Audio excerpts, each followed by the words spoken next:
Dear students, how are you all? Hope so you all are fine and well.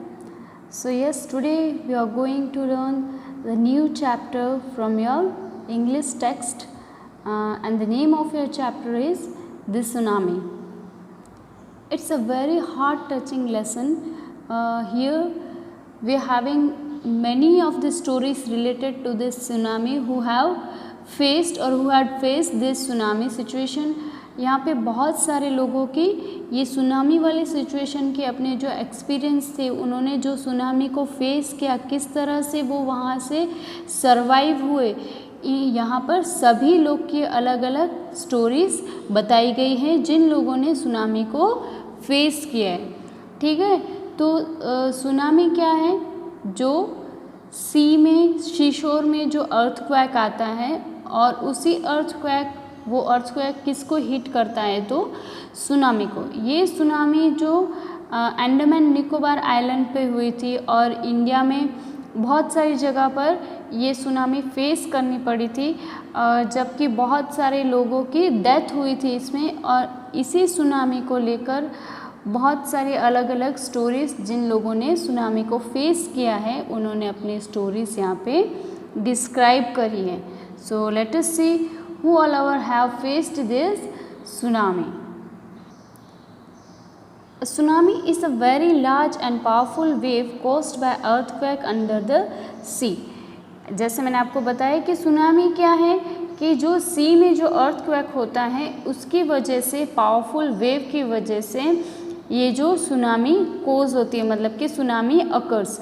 On 26th December 2004, a tsunami hit Thailand and parts of India such as Andaman and Nicobar Island and Tamil Nadu coast. अच्छा, ये tsunami कब की ये story बताई गई है? तो ये स्टोरी बताई गई है ऑन 26 दिसंबर 2004।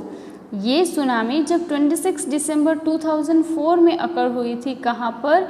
जहाँ पर थाईलैंड को हिट किया था और इंडिया के कई सारे पार्ट्स को such as Andaman and Nicobar island and Tamil Nadu coast पर जब ये थाईलैंड अकर हुआ था, उसकी ये स्टोरी बताई गई। Here are some stories of courage and survival. यहाँ पे कई सारी करेज की स्टोरीज है जिन लोगों ने अपना करेज दिखाया और कैसे वो लोग वहाँ से सरवाइव हुए, ये स्टोरी इस चैप्टर में हमें बताई गई है। Dead animal sense a tsunami was going, some story suggest that ये डेड, जैसे कहा जाता है कि भाई जो एनिमल्स होते हैं उनको गॉड ने ऐसे सेंस दी होती है, जो नेचुरल डिज़ास्टर अगर कोई होने वाला होता है तो वो एनिमल्स को, पेट्स को, उन सबको पहले से ही उसकी सेंस, मतलब कि उन लोग को पहले से उसके बारे में पता चल जाता है। जैसे हमने सुना है बड़े लोगों से कि भाई अगर भूकंप होने वाला, अर्थक्वेक होने वाला है, तो ये जो एनिमल्स होते हैं वो लोग पहले से ही इस चीज़ को सेंस कर लेते हैं और वो लोग वहाँ से मूव ऑन कर लेते हैं।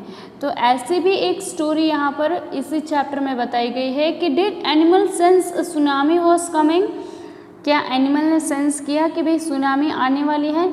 सम of the story suggest that they did. कहीं ऐसे स्टोरीज हैं जो ये भी सजेस्ट करती है कि भाई हाँ, एनिमल्स ने इस सुनामी को सेंस, मतलब इसको महसूस कर लिया था कि भाई सुनामी आने वाली है, तो उन लोगों ने अपने आप रेस्क्यू कर लिए थे।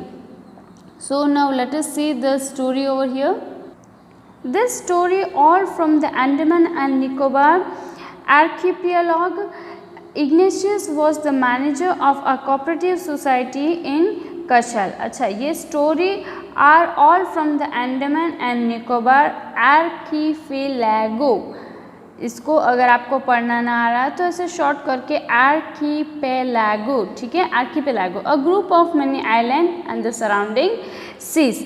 मतलब आर्किपेलागो क्या है? एक ग्रुप है, मतलब बहुत सारे आइलैंड का जो ग्रुप होता है, सी को सराउंड किए हुए बहुत सारे आइलैंड का जो ग्रुप बनता है। जैसे हम ग्रुप्स को नाम देते हैं ना, अगर की का ग्रुप बनता है तो हम उसको बंच नाम दे देते हैं, वैसे ही अगर आइलैंड का, बहुत सारे आइलैंड का ग्रुप बनता है तो उसको हम क्या नाम देते हैं? आर्किपेलागो, ठीक है। तो अब ये स्टोरी किसकी है? अंडमान निकोबार अंडमान एंड निकोबार आर्किपेलागो, ठीक है। नाउ अब यहाँ पे एक इग्निशियस करके एक आदमी है, उसके बारे में यहाँ पर पहले उसकी स्टोरी बताई गई है कि भाई उसने सुनामी को किस तरह से फेस किया है। तो Ignatius was the manager of a cooperative society in Kachal, ठीक है। इग्नेशियस एक मैनेजर था कोऑपरेटिव सोसाइटी के, वो एक मैनेजर थे इन कछाल। कछाल एक प्लेस का नाम है। His wife woke him up at 6 AM because she felt an earthquake. उसकी वाइफ ने उसे सुबह 6 बजे उठाया, क्यों? क्योंकि उसको earthquake felt हुआ था। Ignatius carefully took his television set off its table and put it down on the ground so that it would not fall and break. अच्छा, उस Ignatius ने क्या किया? उठते ही पहले अपना टेलीविज़न जो टेबल पर रखा हुआ था उसको उसने नीचे उतारा ताकि वो टूट ना जाए, गिर के टूट ना जाए। Then the family rushed out of the house, फिर वो फैमिली घर से बाहर रस्ट मतलब के दौड़ के निकल गई। When the trimmers stop, trimmers क्या होते हैं? जो शेकिंग, जो वाइब्रेशंस, जो अर्थक्वेक के दौरान जो शेकिंग होता है ना, वो ट्रिमर्स स्टॉप। अच्छा, अब वो जो अर्थक्वेक के जो ट्रिमर्स थे वो स्टॉप हो चुके थे। They saw the sea rising in the chaos and confusion, two of his children caught hold on the hands of the mother's father and mother's brother and rushed in the opposite direction. अच्छा, क्या होता है?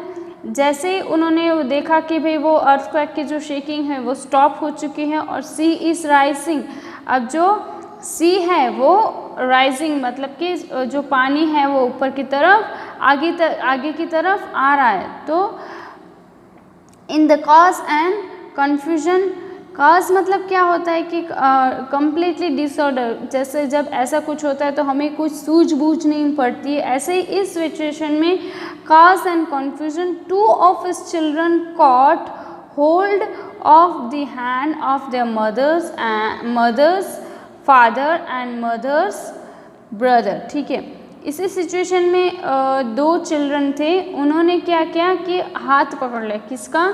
उसके mother's father मतलब कि उसके mummy के पापा का उन्होंने हैंड होल्ड कर लिया, और दूसरा उसकी मम्मी के ब्रदर मतलब कि उसके नाना और मामा का हाथ उन्होंने होल्ड कर लिया। And rushed in the opposite direction, और जो जहाँ से पानी आ रहा था उसके अपोजिट डायरेक्शन में वो लोग दौड़ते हुए गए। He never so them again, लेकिन इनके बाद जैसे ही वो घर से बाहर निकले उसके बाद उन्होंने कभी इन लोगों को देखा नहीं। इसका मतलब होता है कि वो पानी में वो लोग बह गए।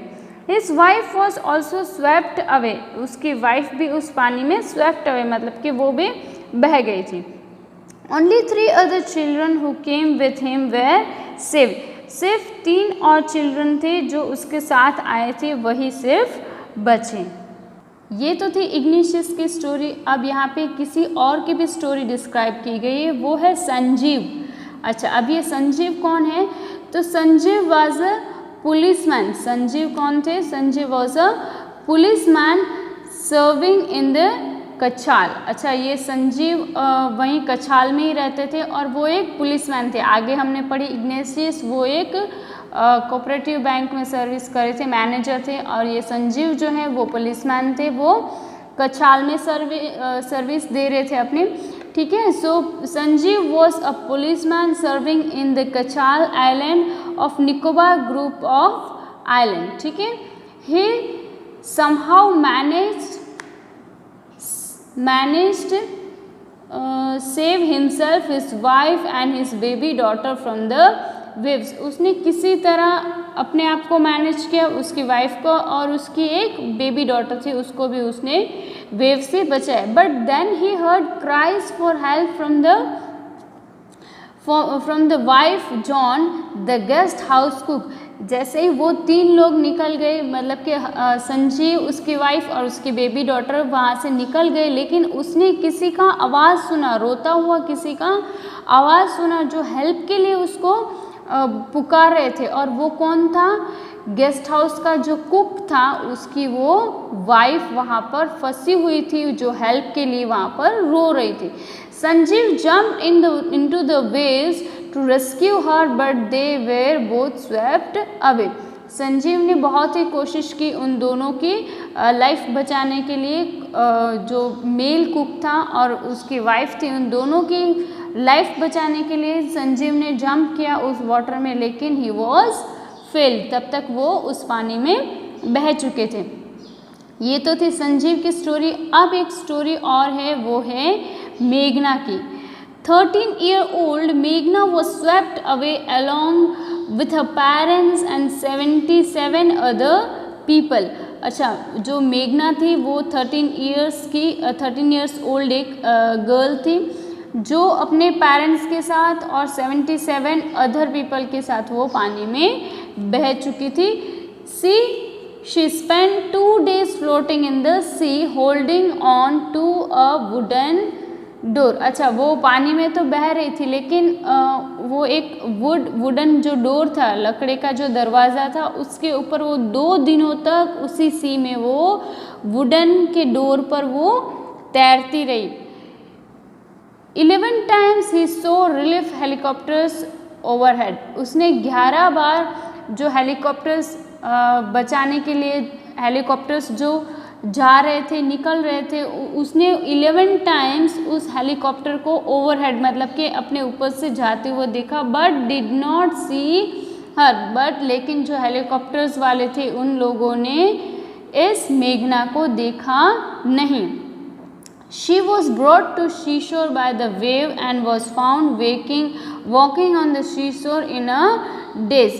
फिर वो किसी बहाव के मतलब के ज़ोर से अगर पानी का बहाव आया है तो उस बहाव के साथ वो शीशोर पर आ चुकी थी। और वहाँ पे वो किस हालत में फाउंड मतलब किस हालत में मिली थी, तो walking on a seashore in a daze मतलब कि कैसी हालत, unable to think clearly specially because some shock, जैसे पागल की तरह किसी शॉक में मतलब एकदम से उसको कोई शॉक लगा हो, ऐसे सूझबूझ बिना वो वहाँ पर सीशोर पे घूमती हुई वहाँ पर मिली। अब ये तो थी मेघना की स्टोरी। नाउ और एक स्टोरी यहाँ पे है, वो है अल्मास जावेद। अब ये जो है वो 10 years old है, मेघना 13 years old। अब ये अल्मास जावेद जो है वो 10 years old है। She was a student Carmel convent in the Port Blair where her father had petrol pump. अच्छा, वो अल्मास जावेद करके वो 10 years old हैं। वो स्टूडेंट थी किसके, कार्मेल कॉन्वेंट की, इन पोर्ट ब्लेयर एक जगह का नाम है, और उसके पापा का वहाँ पर पेट्रोल पम्प था। हर मदर, ये भी अल्मास भी लड़की है, मैं सॉरी बताना भूल गई, अल्मास भी एक लड़की है। Her mother Rahila's home was Nancowry island. अच्छा, उसकी मदर का हाउस कहाँ था, Nancowry island. The family had gone there to celebrate Christmas.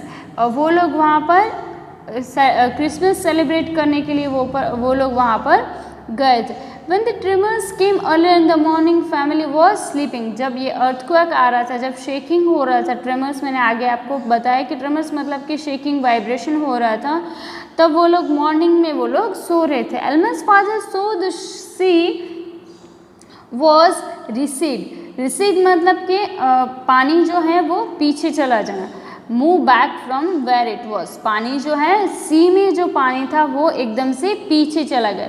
He understood that water would be rushing back with great force. उसके फादर को ये पता चल गया था कि ये पानी जितना भी पीछे गया है अब वो उतना ही फोर्स के साथ आगे आएगा। He woke everyone and try to rush them to a safer place. उन्होंने सबको जगाया और बोला कि सेफ जगह पर, रश मतलब कि सबको सेफ जगह पर जाने के लिए कहा। As they run her grandfather was hit on the head. जैसे वो लोग दौड़ रहे थे तो अल्मास के ग्रैंडफादर के हेड पे कुछ गिरा एंड ही फेल डाउन, और वो गिर पड़े। Her father rush to help him. उसके पापा उस ग्रैंडफादर को हेल्प करने के लिए दौड़े। Then came the first giant wave that swept both them away। उसी वक्त बहुत ही बड़ा बहाव आया और उन दोनों को स्वेप्ट मतलब उसके साथ बहाव के साथ बहा ले गया, ठीक है। Elms mother and aunt stood clinging to the leaves of the coconut and calling out her। अब Almas mother and aunt, Almas की मदर और उसकी आंट, वो दोनों स्टूड क्लिंगिंग, क्लिंगिंग मतलब किसी को जकड़े हुए, किसी को टाइटली पकड़े हुए खड़े रहना, जैसे वो किसी गिर ना पड़े। तो stood clinging to the leaves of the coconut, वो इस तरह कोकोनट के लीव्स को जकड़े हुए थे कि जैसे वो गिर ना पड़े। कॉलिंग आउट टू हर, और एल्मस को बुलाने लगे। A wave uprooted the tree and two were washed away, लेकिन वो ट्री भी अपरूटेड मतलब कि जड़ से निकल गए, वो ट्री भी जड़ से निकल गए और वो दोनों वॉस्ड अवे, और वो लोग पानी में वो लोग भी बह गए। Elms so a log of wood floating, she climbed on it, then she fainted. When she woke up, she was in the hospital in Camota. From there she was brought to Port Blair। अब Elms ने क्या देखा? Elms so a log of would floating, उसने एक would का log देखा, मतलब कि बहुत बड़ा राउंड शेप का जो वुड होता है, उसने वो वुड देखा, उस पर वो फ्लोट करने लगे। जो फ्लोट कर रहा था उस पर वो क्लाइंब, मतलब कि वो लॉग पर उसने क्लाइंब किया। देन शी फेंटेड, फेंटेड मतलब कि बेहोश हो जाना। Then she fainted, when she woke up she was in the hospital in Camorta, बेहोश होगी। उसके बाद जब वो जगी तब उसने क्या देखा कि वो कहाँ थी? वो एक हॉस्पिटल में थी, कैमोटा हॉस्पिटल में थी। From there she was brought to Port Blair, और वहाँ से उसको कहाँ लाया गया था? वहाँ से उसको पोर्ट ब्लेयर में लाया गया था। The little girl does not want to talk about the incident with anyone, she is still traumatised. क्या बोला था कि वो लड़की इतनी ही शॉक हो गई थी, इतनी शॉक हो गई थी उस इंसिडेंट के बाद कि वो किसी को भी उस इंसिडेंट के बारे में कुछ भी बताना नहीं चाहती थी। ट्रॉमेटाइज्ड मतलब कि ग्रेटली शॉक एंड डिस्ट्रेस, वो उस इंसिडेंट की वजह से बहुत ही, शी इज स्टिल ट्रॉमेटाइज्ड मतलब कि स्टिल वो अभी भी उस सिचुएशन को लेकर ग्रेटली शॉक्ड है। Hope so you are clear with this first part of this lesson. यहाँ पे बहुत सारे की स्टोरीज हमें बताई गई है। फर्स्ट तो इग्नेशियस था, उसके बाद संजीव, उसके बाद मेघना, उसके बाद एल्मस, ठीक है। Till here I hope you are clear with this stories related to tsunami, and let us see in the next video. Till that, thank you and have a nice day.